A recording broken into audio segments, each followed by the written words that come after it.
All right, welcome to another day of LSAT prep with Tony, where I show you my progress on LSAT Max and I show you kind of what I've been doing and what the results have been from that effort, and hopefully to encourage you to go in a certain direction. Maybe you also have decided on which course you're going to use or power score. Maybe you're going to self-study and not have a course. All great. I've watched several videos, and a lot of people are doing the power score and having great results from it. So um, I've got a long ways to go, so I needed some help. Starting at a 141, that's and I need to be at a 168 or a 170. Um, I, I need all the help I can get. So I splurged and bit the bullet and bought some tutoring as well. So let's see what we can do. I'll show you what I did yesterday and what I'm going to do today. Yesterday I did errors in reasoning, and that's what you see here. I'm going to slide myself aside a bit here, maybe there. Yeah. So errors in reasoning. Um, I watched the video, great video, uh, and they go through several examples in the video of different errors in reasoning. I think this one is really key um, because what you're looking for in most every question is the error in the reasoning. Well, I guess that's not true, because if you have something that most strengthens the question, then you'd be looking for a strengthen or a weaken. So I guess those are different. Maybe I should just say that this is really important, and I noticed that as I went through.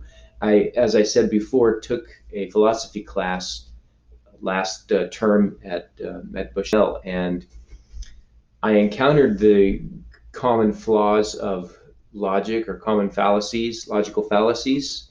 I don't think there were 33 of them in that list.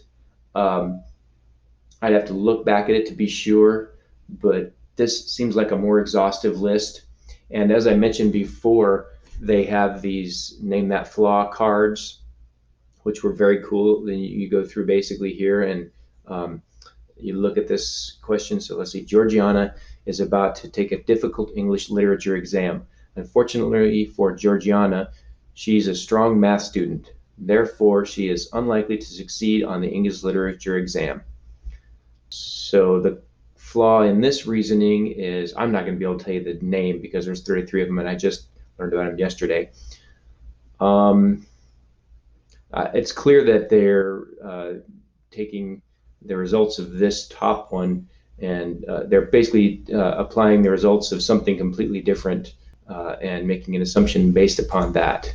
So false dilemma is what they call that. Okay, yeah.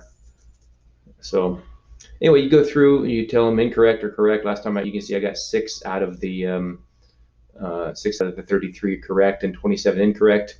So I know a few of them kind of well. And let's see, next, after that, they have error and reasoning questions, and I did 10 of those. I was able to get 9 out of 10 of them correct. I found that I was actually even able to move through a few of them on time.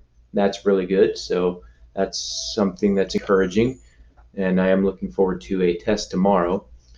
So after I finished all that, and that took me most of the day, kind of up till 1:30 or 2, maybe 2:30, then I jumped into some games. This is multilinear. I think that I was just looking at this to remember how to do these. I noticed that from analytics, hybrid games were a really difficult or really bad score um, on my analytics here. Hybrid games. Let's see. Grouping games, 53%. So it looks like I need to really work on that. And that's a basic one. This, I don't know what this could be as far as, did I guess on a bunch of these questions or what? So anyway, we need to work on some logic games. This is again where my tutor said I could pick up the most easy points. So I'm going to work on that today. I have a test tomorrow. So switching from what I did yesterday to what I'm going to do today.